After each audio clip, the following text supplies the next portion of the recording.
When was the last time you went to the post office? Well, if you're like many younger people, it might have been a long time ago, as many people have transformed into paying their bills online or not using the postal service as much as they used to. And I'm asking myself, why is that? Is it the service? Is it the employees? Is it just the way the postal service is going? Well, today we're going to dive into the reasons why the Postal Service has gotten a bad rap lately, and more importantly, we're going to speak with two people who really want to put the Postal Service right back on track. So thanks so much for joining me here tonight on Claude Jones Presents Real Talk. I'm your host, Gail Lewis, and joining me tonight on the couch are two people who are union strong, and they're part of the Postal Service here in the United States. I didn't want to say here in Queens because Debbie's from the National Postal Union. And they are, from my right to left, Ron Solak. Hi, Ron. Solak, right. And he is the president of the Queens Area Local APW 1022. Welcome, Ron. Thank you. And sitting next to him all the way from Washington, D.C. tonight, thanks for joining us, Debbie, coming in from all the way from Washington. So we really appreciate that. Of course, we appreciate you, Ron, too, but you're local. So Debbie, thanks so much for making the trip. And that's Debbie Cesardi. Did I say that? Ceretti. Thank you so much, Debbie, for correcting me. And she is the Executive Vice President of the American Postal Worker Union nationally. And of course, the first woman to hold this position as well. So thanks both of you for joining me here today on Real Talk. I think a lot of people have gotten away from the Postal Service because they feel the quality of service, they feel things just aren't like they used to be, they feel things could be better. But it turns out that the Postal Service, the postal workers, the union members want change as well. And that's part of what you guys are fighting for, right? Yes. Absolutely. That's right. So where do we start with this? Right now, is there a contract? No, currently we have a contract that expires on May 20th. And Of 2015, yeah. Of 15. And we're in the middle of negotiating a new one right now. Matter of fact, Debbie is part of the negotiating team, as well as myself is on the rank and file committee who will oversee anything that they do negotiate it and see if it's worthwhile to send it to the membership. So both of us are significantly involved, and Debbie does part of the day-to-day negotiations right now as we speak. Matter of fact, she negotiated early this afternoon. Yeah, and you just came in fresh from negotiations. So what's on the table? So one of the major things that we have on the table this year, and we have not done it in any of our history, is to... I'm sorry, how often is the contract renegotiated? Is it yearly? No, it's every 3 years, but this last one was 4 years. Right. Okay, so we're talking this one will last at least maybe 3 years. It's Or longer. 3 to 4. Or longer. It Okay. could be longer depending on what we negotiate. Okay, and what's on the table? So the most important thing that's on the table is that we're reaching out to a lot of the issues that we're concerned with that actually affect the community, like the long wait in line. That we want more staffing, we want better training, we want to be able to have better hours. So some of those things are things that we're looking at. Also postal banking, these are things that will help our community, and so we have put them on the table because they're very important to all of us. Wait a minute. Longer hours, more staff, better quality of service. It seems like we're all on the same side. I'm not a postal worker. I'm a customer, and it seems like as a customer, these are the things that I want too. Exactly. That's right. But unfortunately, postal management seems to be trending towards privatization, and they're looking to piecemeal the postal service out to private industry. So what does that mean? Private industry taking over selling stamps, or? Yeah, you're selling stamps. There's a contract with Staples. Everybody knows the office supply business. They actually now do many of the services that we do in the post office. As a result of Staples, this contract, some post offices have shorter hours. And the more Staples that get involved, probably the shorter the hours will be, the less post offices will remain open. And we're going to rely on a private concern to go to get our mail delivered and to basically go in and get postal services. Wow. I mean, if they got a bad week in the market or a store has to close, there goes your post office. Right. So they are taking the mail right now? Is that... Yes, and also they're getting mail from the customers that come into Staples. And the big issue too is sanctity of the mail. That mail is not, your it's average not Staples secure. worker, and we're not breaking on Staples No, or anything. no. There's a lot of different places, I'm sure, That's that right. they want to contract Exactly. out. We're just using this as an example. Right. But, your average worker there, we all shop at Staples, so we're all familiar, Mm-hmm. or any of the stores that would be contracted out to have Right. Postal Service. Right. They're your average, college age. It's a transient senior in workforce, high yeah. school, yeah. Well, and one of the important things too is they're below minimum wage being paid. Right. We do the work at the post office, and we have a living wage with rights and benefits. We want everybody to have that, to have a living wage with rights and benefits. Nobody should be below the minimum wage. But however, the biggest part about Staples is that Or companies like it, that's right. that's the issue, is saving money and using cheaper labor. And the Postal Service gets out of not having to hire workers. And so, that's why we have a boycott. And it's a nationwide boycott. And we have quite a lot of organizations that have supported us. The Teachers Union has supported us, AFL-CIO, all of the unions. But we've also reached out to communities and organizations nationwide to get support. And so far, we have made a dent into what Staples' profit was this year. And so they're trying now to actually merge with Office Depot. And Right, yes. that, again, would be something similar to what's been going on with the Time Warner trying to take over with the other Comcast. Right. Because it's the same issue. You allow them to have the gigantic monopoly. What happens to all the mom and pop businesses? Right. And all of the small, it's basically rich becoming richer. Yeah. And so we've got to stop that. And talk to me about the sanctity of the mail. Well, the sanctity of mail is extremely important. As a matter of fact, when you drop a letter in a post office or a mailbox, the Postal Service now owns that letter. You have postal security that oversees all that mail. You have postal inspectors that oversee that mail and oversee how it's handled by postal employees. You have none of that when you go into Staples. Matter of fact, when you drop a letter off in Staples, it's not officially entered into the U.S. Postal Service network. Really? That's Right. right. So if something happened then, the Postal Service wouldn't be responsible at that So point. if, God forbid, the place caught on fire, Right. or someone even knocked over the bin, and it, That's right. It's not until it's hand-delivered or transported to the Postal Service and it gets in their network does it now have the sanctity of the U.S. Postal Service behind it. And that's an important issue, and a lot of customers don't realize that. absolutely. Yep. So they're extremely important. And in fact, also, like you said, we're not here to dump on the Staples employees. They're hardworking. no, It's absolutely, It's a, yeah. it's a transient. Sometimes, you've got career people, I'm sure, but a lot of college kids. Yeah. They have very little training. I mean, our postal employees, our clerks are given extensive window training. Yes. All right, customer training that just isn't given to these Staples employees. And they also have an oath that they are That's right. required to make Yes. Absolutely. at the very beginning. Absolutely. So it's not only Staples, they've got a contract now with Walmart. Lots of different companies, right? Yes. Right. They've got a little franchisee that's called Going Postal, which we're not too happy with the name.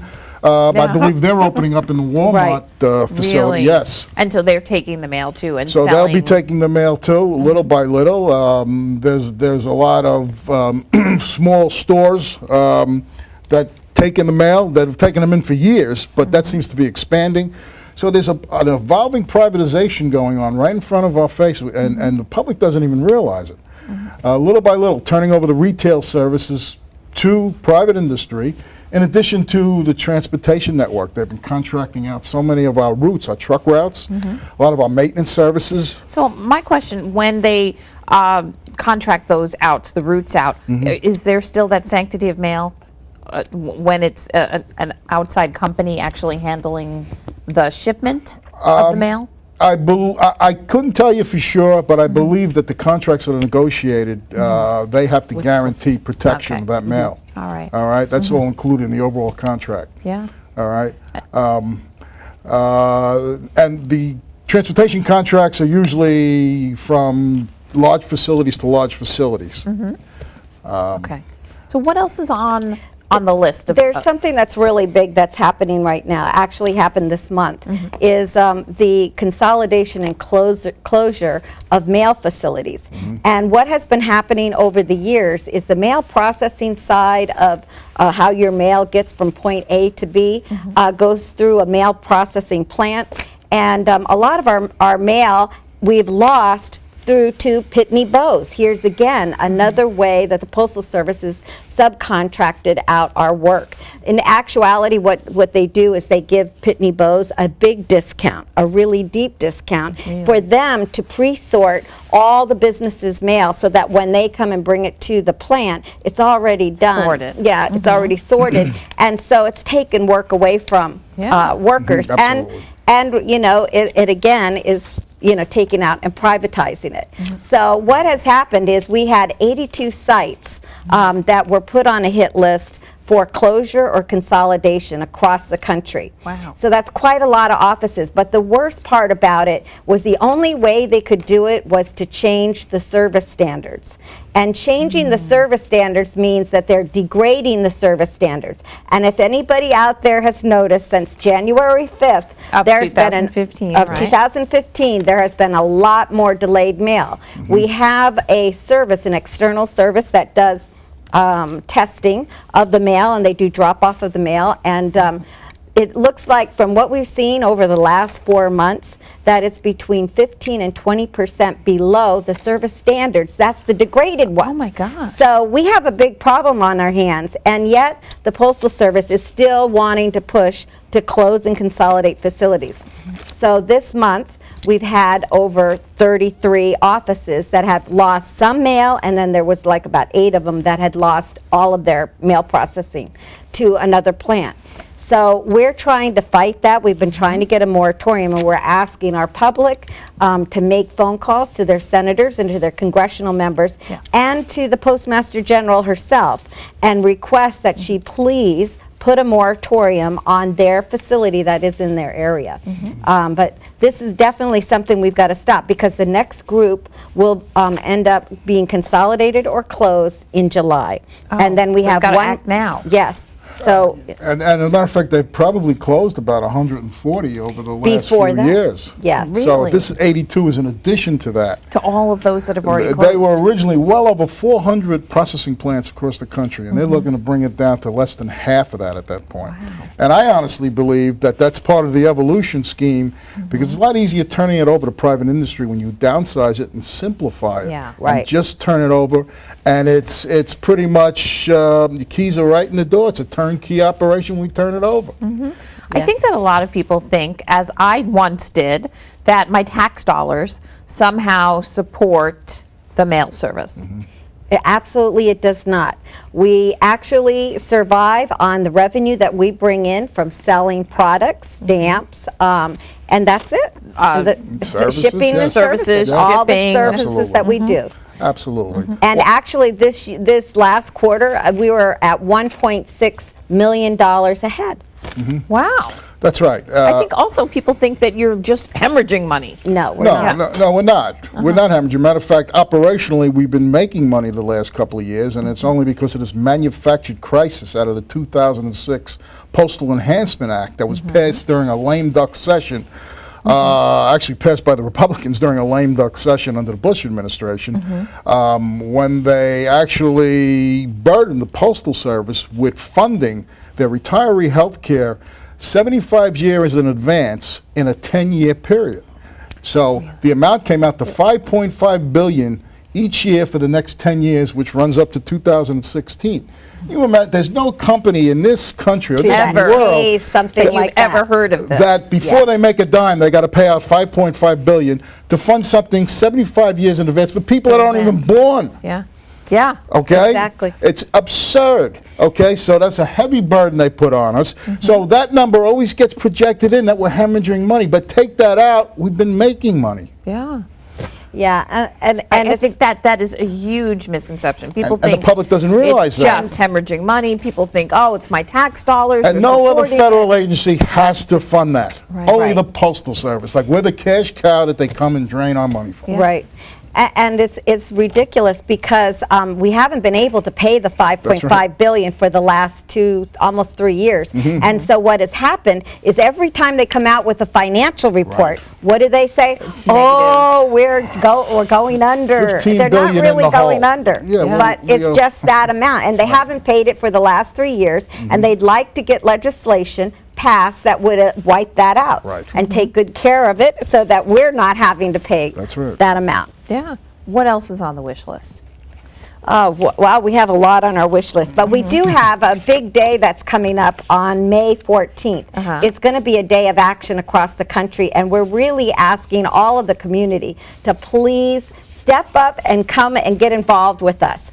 We want you to realize that it's your post office. It's not the union's post office. It's not the people that work there, their post office. It's all of our post office. And we're really trying to get the communities involved, because the bottom line is we have a lot of community groups that are trying to help everybody in different ways, but they're small groups. This is the time for our revolution. We have got to get all of these small groups together. The unions are ready to get together. We all need to work hard and have that people power. We're not going to get it out there when we're all factioned, separately. Yeah. That's right. So on that day, what can we do? So on that day, we're going to be posting on our website, and then we'll also be sending out media to all, we'll send out information to the media about what's going to happen in your city or your town. So we're hoping that everybody keep an eye out. We don't have all the list of activities where they will be at this time, but we will have it by next week. And it'll be on the website, so we can all It'll be and on it'll the be on our website. APWU website. Yeah, and we're trying to get local businesses involved. We've got signs made up that we're trying to get out there. We got, to save ours. This is a All right, sign. put that up so everyone can see it, yeah. So we're handing these out, and we like our community and our small businesses to put these in the window to show that they support our postal service, which is yesterday, today, and forever. We have a wonderful video with Danny Glover. I don't know if you've seen it. Danny Glover. But oh my God, yeah, it's wonderful, and he talks about the postal service being our national treasure. Absolutely. He's become a spokesman for us, and Really? his parents were postal workers. Oh, I Yes, had no in San idea. That's Francisco. right, absolutely. Oh my gosh. And we have it on our website, right? We have Yes. the video of Danny. Yeah. So we'll look for that too. Yeah, he actually kicked off our national contract negotiations. So. Really? Yes. Oh my gosh. How are the contract negotiations going? So for right now, we've been putting proposals on the table, and we have a main table, and then we have subcommittees, and the subcommittees are meeting on different parts of the proposals and the contract. And so we also have a main table that we meet every week. We usually meet 2 times a week. But as it gets closer, we're going to be getting down to probably working 11, 12, 13 hours a day, because we haven't gotten to the financial issues yet, which will be a big issue. Still pumping away to try to get some changes for the communities, and so that we would have a better postal service. The postal banking, we've done a Postal presentation. banking. I'm very interested in this. Why don't we have, well, first explain what is What it postal is. banking? Well, the Postal Service has had postal banking back in 1911. The president at that time did an executive order, and the reason why was because there was a lot of immigrants, and back then, if you remember, they had they were afraid to put their money in a bank, because they didn't trust them. And so at a certain point, the president decided they needed to do something to help protect them and to have, so that they could start having a savings account. Everyone couldn't have their money under the mattress, basically. Exactly. And so that's what happened. And so from 1911 to 1967, the Postal Service had postal banking. Basically, we had like a savings account. We also had saving bonds. And we were very successful. I think back in the 40s that actually an interest, just in the small amount of interest, they had like $41 billion in the account. So it became very successful. And then what happened in 1967 is the banks decided they wanted to take it over. So they The said banks wanted to be the primary lenders and the primary savers and the, okay. And so what happened is they lobbied Congress to pass a bill to stop postal banking, because they were going to offer almost zero interest in bringing everybody back to the banks so that they could participate in the banks. And it was passed in Congress, and so a lot of the monies that got dispersed back to everybody, and whatever was left over got put into the Treasury for people who didn't come and claim it after so much time. So now we would like to get back to it, but mainly because we've seen what's been going on with the payday the loan sharks that are out there. It's amazing to think that people are paying up to 200 to 400% interest rates on the monies. Payday loans. Payday loans.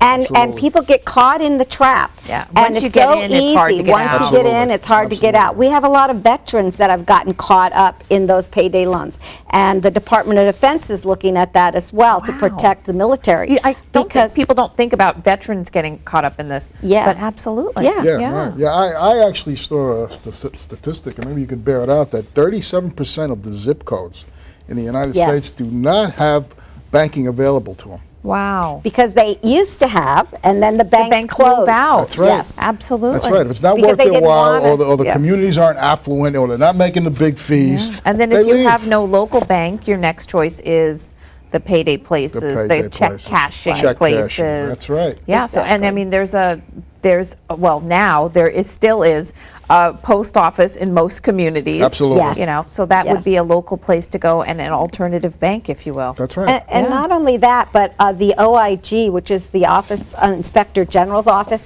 they did a study and they did a wonderful report that was very supportive and said to the Postal Service, look, you need to go into postal banking. We could go back and do that. We're already doing a lot of financial services as well with the money orders and Right. transfer of money.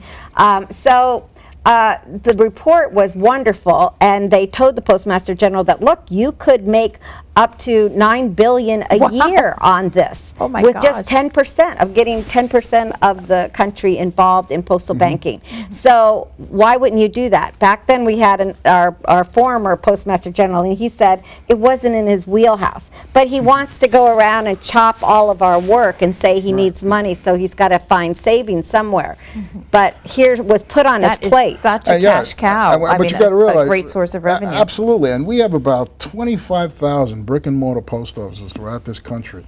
There's so many services that we can provide to the American public. Okay, we're in place. We have the people there. All right, it's experienced people that can handle things over the counter. And you have the facilities to train these We have people training Right. facilities. Exactly. You We know, can for new handle all the products and municipal services. services Exactly. that the city's here. We can do the licensing, let alone postal banking. There's so many things we could really provide. Yeah. And really, a lot of the communities, that's where they meet each other, at Yeah, the post absolutely. office, to That's where talk you and hang catch stuff up with you know, ideas. That's whatever right. community notices, we hang them in the post office because everyone goes through there. Absolutely. And you know, people forget, I've heard a lot of times people say, oh, well, internet has just taken over and that's it. But really, there are a lot of people that still use the mail service, and it's very important. It's very important to families. It's important to kids waiting for schools to send back the letter, whether they got accepted or not in college. It's the little kids and their grandparents Yeah, and their aunts and their grandma uncles. sending you, And yeah. Absolutely. They always are A sending birthday gifts, card, sending yeah. cards, and Absolutely. that has not died. Yeah. That has not died. And right. and really the Constitution says that right. we're supposed to have a post office, and what it was supposed to do was to bind the nation together on educational purposes, It's for the great personal equalizer for- when you think about yes. it. No matter where you live, you Yes. can always get your mail. That's right. That's And the you should great all equalizer. get the same kind of service. Absolutely. Nobody should get lesser service Or because better they're in a service. poor neighborhood. Absolutely. Yeah. Absolutely. So, And people who want to get involved in the May movement and also want to show their support for the postal workers, how can they do that? Well, they can get in touch with their local post office and maybe ask one of the window clerks. There's also our website, which is apwu.org.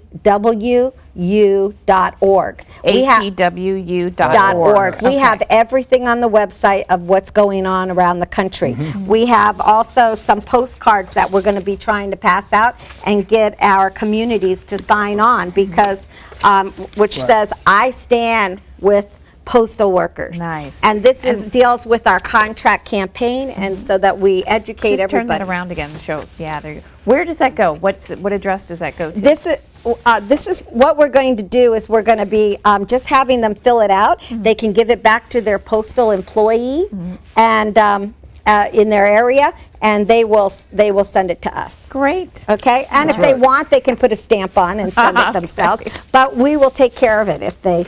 And of course, they can always contact their congressperson. Yes. Very important. And when we do, what do we tell them we want? Well, there's a House Resolution 54 out there right now that basically speaks to bringing back the service standards the way they were prior to January 5th of 2015, which would expedite the mail certainly a lot quicker. Contact the congressman. Tell them to tell them to support HR 54. Okay. House Resolution 54. You can contact your 2 senators and tell them to contact Megan Brennan, the Postmaster General of the United States. Okay. And tell them to stop closing our post offices. Right, stop the consolidations and closures. Absolutely. It's a service. It's provided by the Constitution. We need it. So call your congressman, support HR 54, call your 2 Senators. state That's senators, and tell them to call Postmaster General and tell her That's right. stop closing our post offices. Absolutely. Right. All right. Exactly. Yes. Great. And of course, go to your website for more information. Yes. All the time. Right. Yes. Ron, Debbie, the time has just flown by. Yes, Thank it you has. so much for coming on Real Talk with me.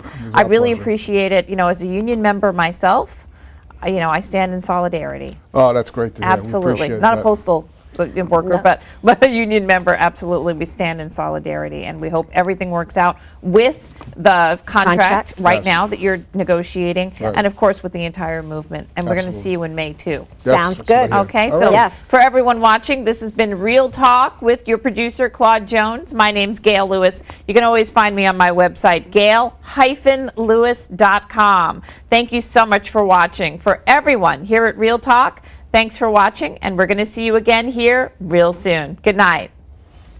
Thank you. Okay. Thank you. Stay seated for a few minutes. Good, good.